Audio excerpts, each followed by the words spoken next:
Hey. Welcome to 4 o'clock count. It's your host, Bont83 for Successful Convicts. Yep. So today, let me put the question of the day up. This is just a question that we mostly have. What do I do now that uh,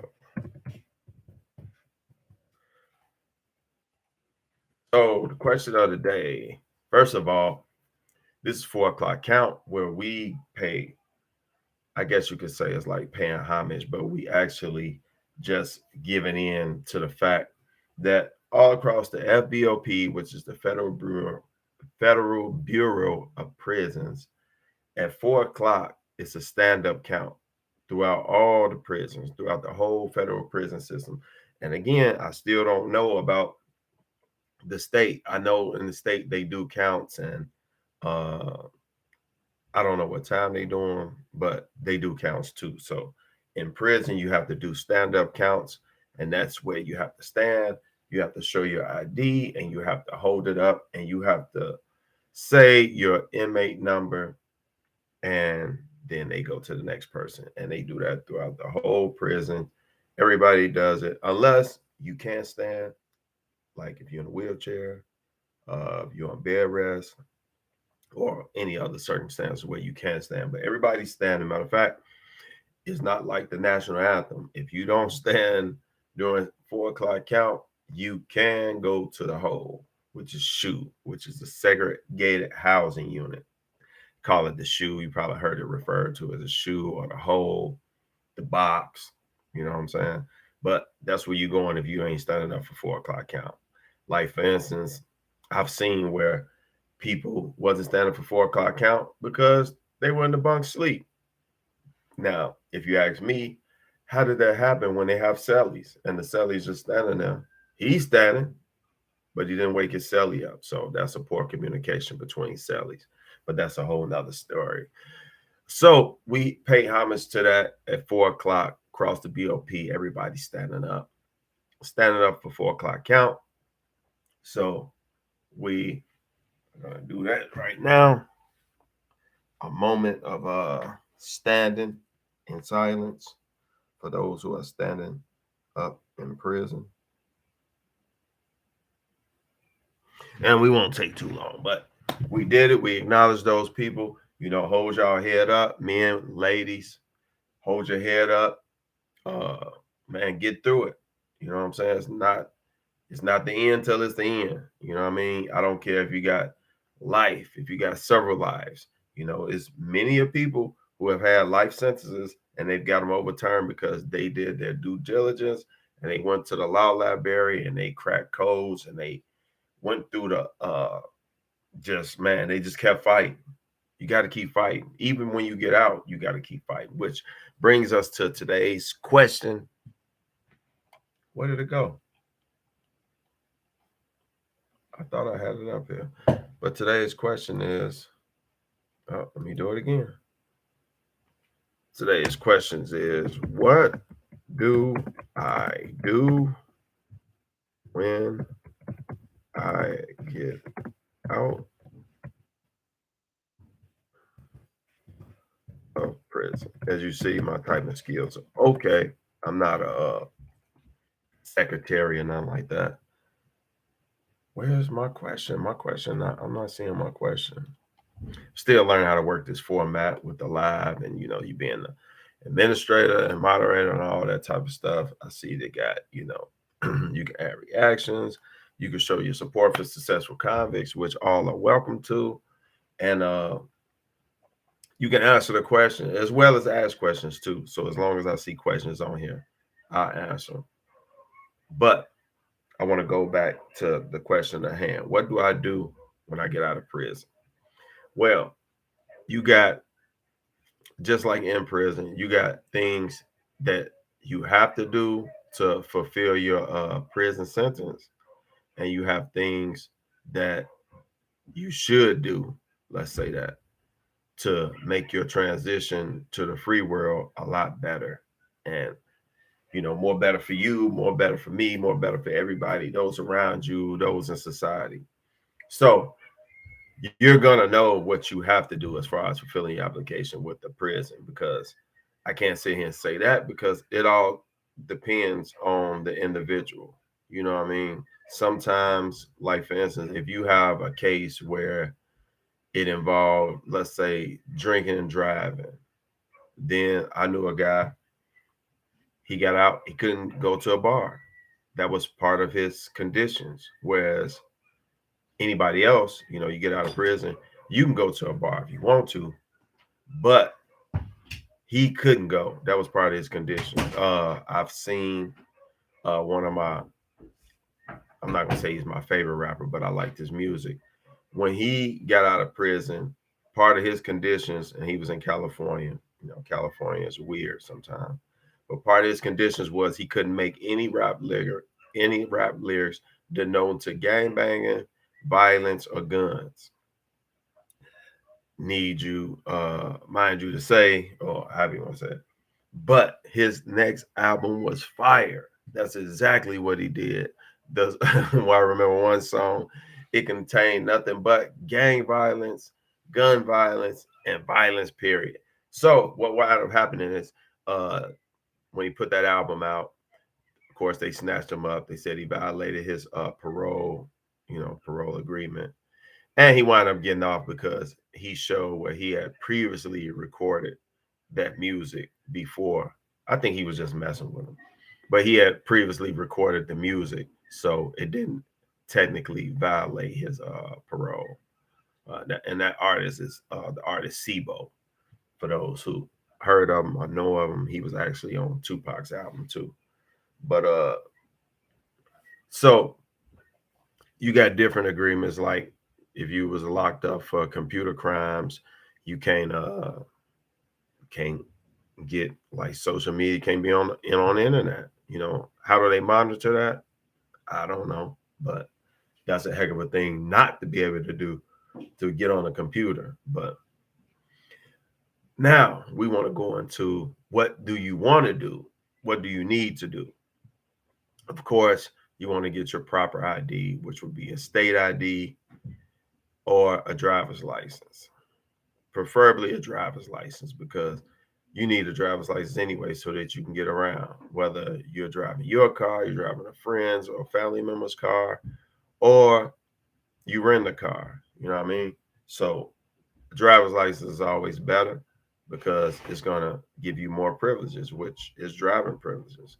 So seeing that you may want to have driving privileges. One thing I figured out, right?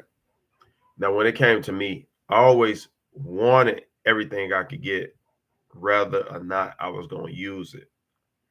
And the thing about that is, you want to have stuff and be able to use it rather than not have stuff and not be able to use it. So I'm saying, like, say you get a state ID instead of a driver's license. And then somebody says, oh, I know you're going back and forth. You're going to these different programs. You do going to job interviews, yada, yada, yada.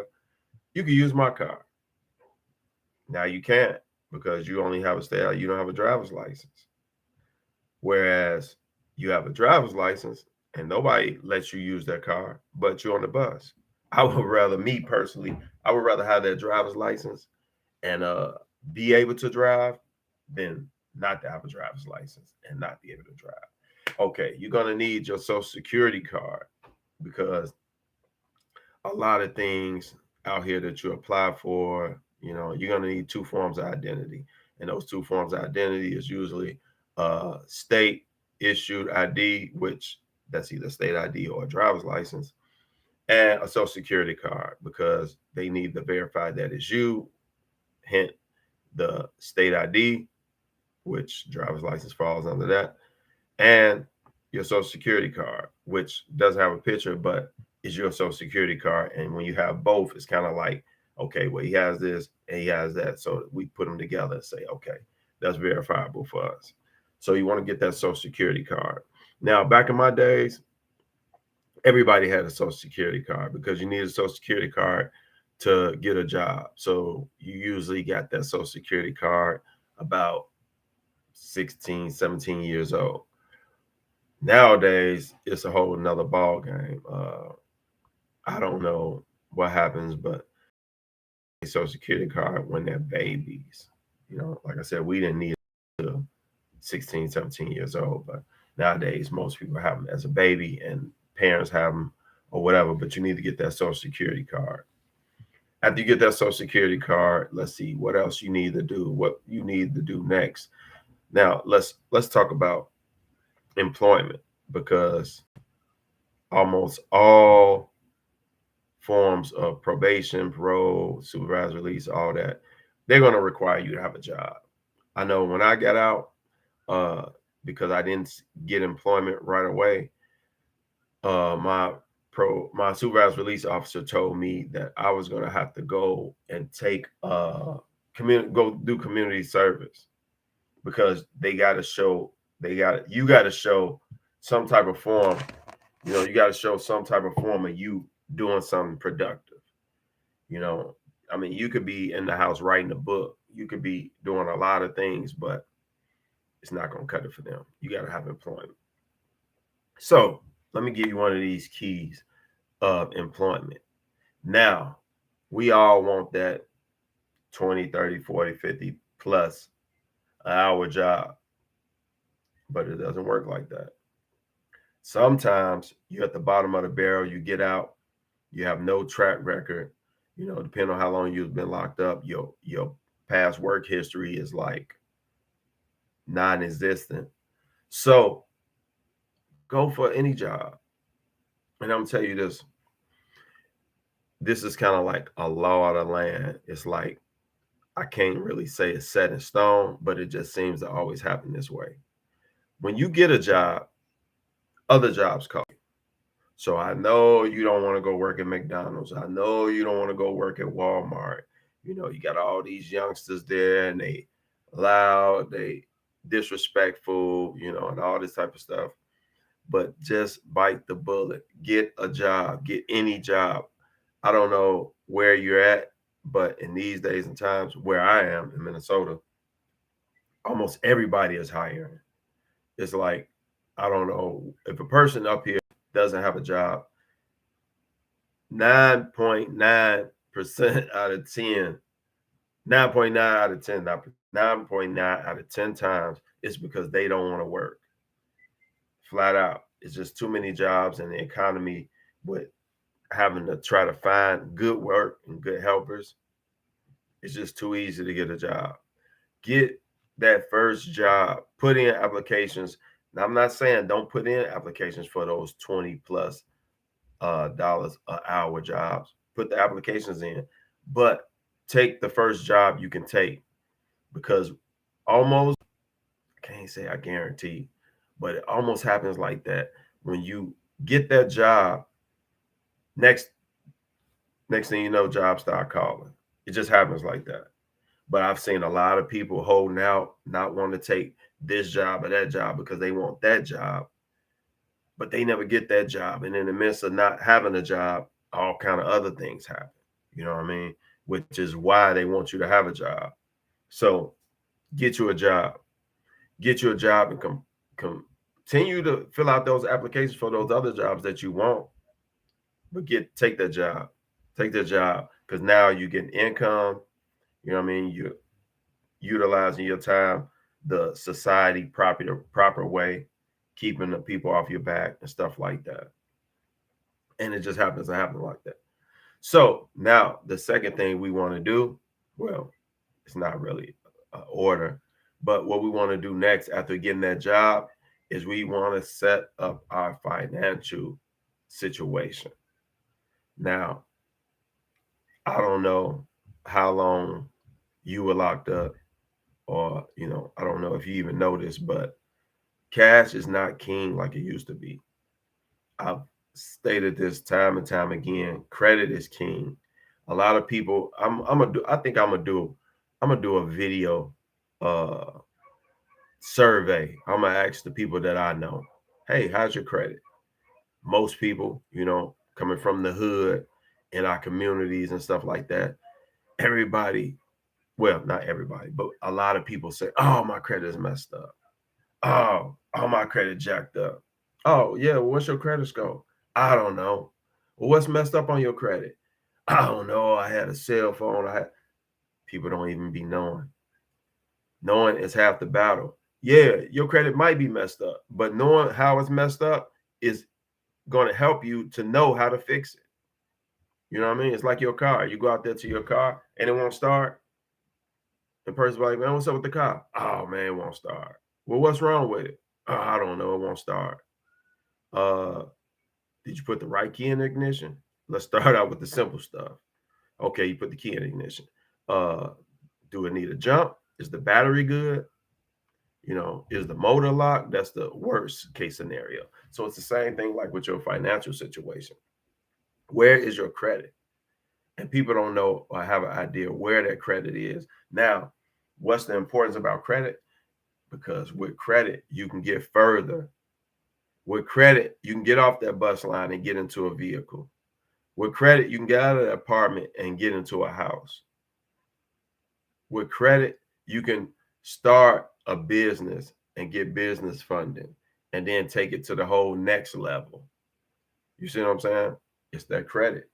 And if you don't haven't, go back and watch my video where I talk about credibility, which plays a huge part in credit. And basically, credibility is just your credibility with the banks or the credit unions.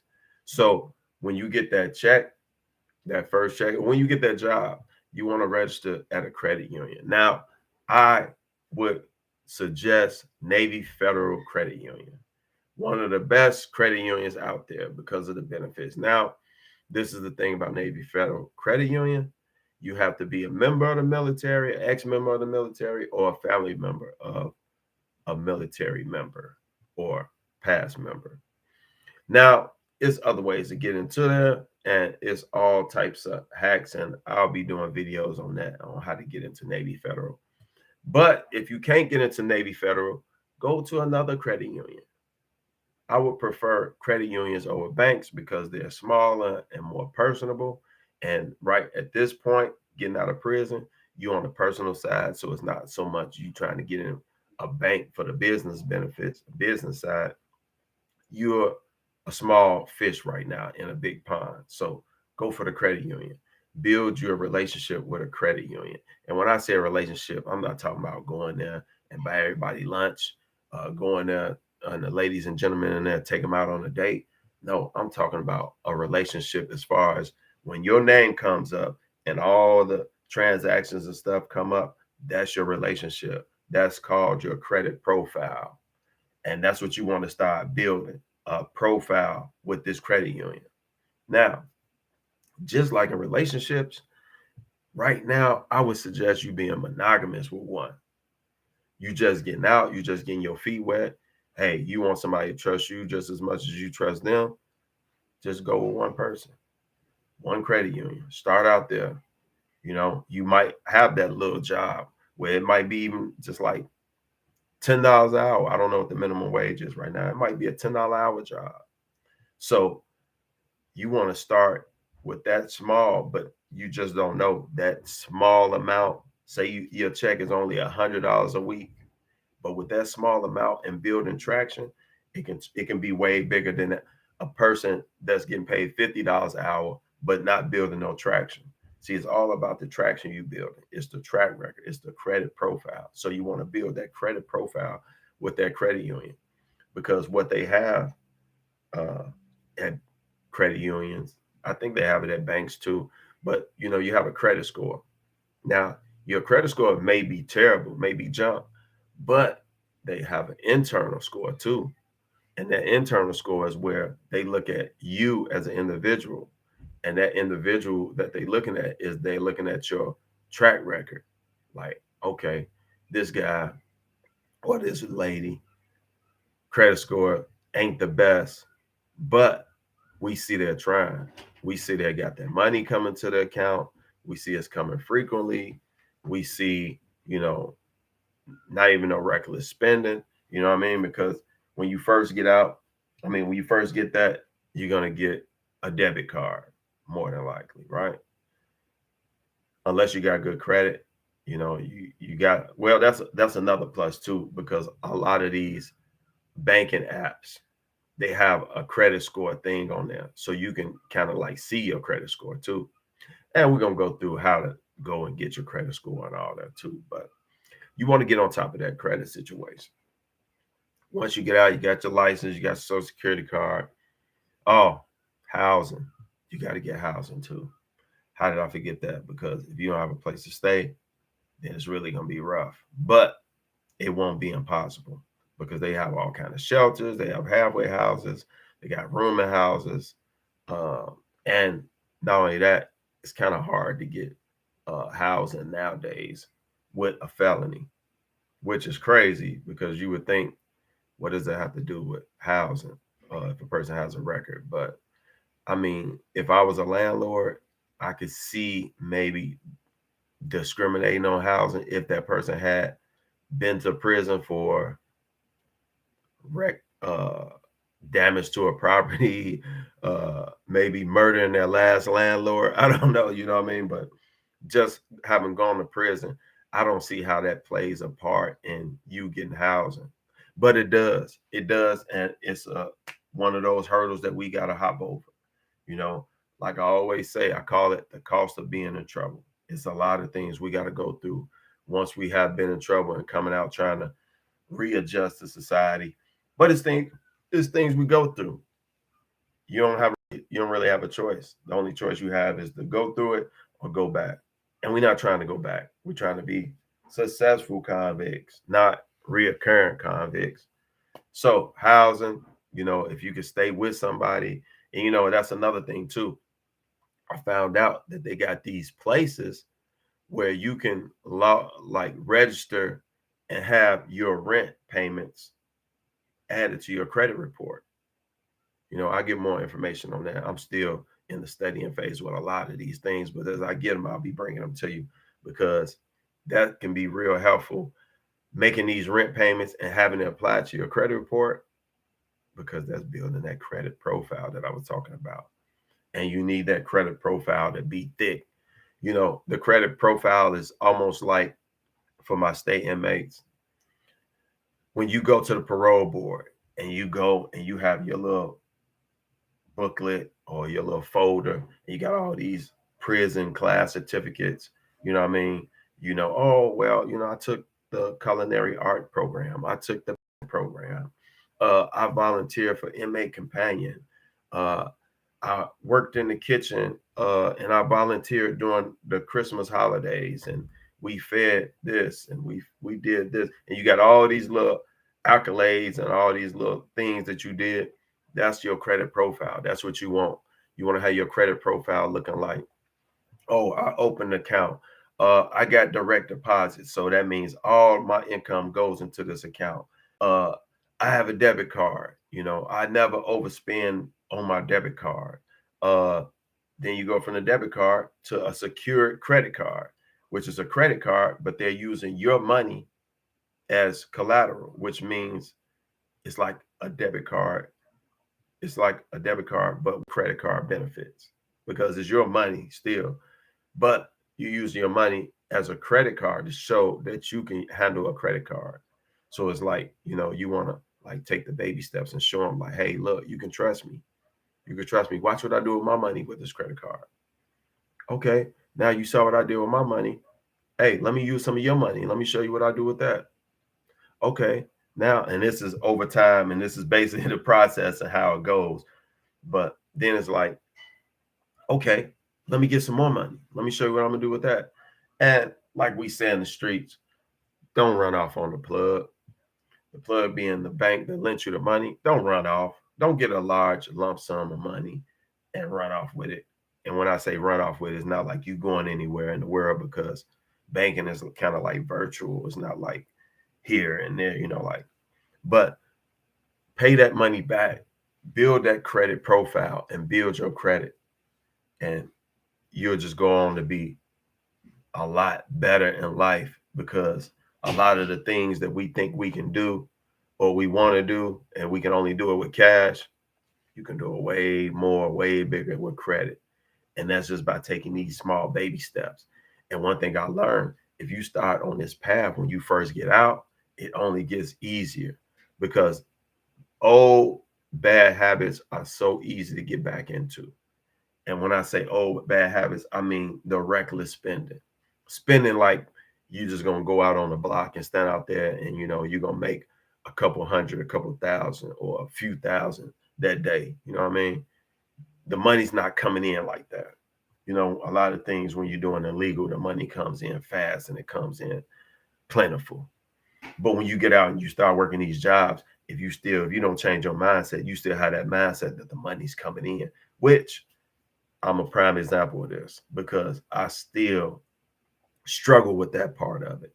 And the struggle is harder for the more people that made even more money. So if like you was out here making hundreds of thousands or millions, I can only imagine that it's going to be harder for you because now you still got that spending habit and those thoughts. Because in my thoughts back before I caught my case, I didn't really care about the price because I knew I was going to go make it and pay it.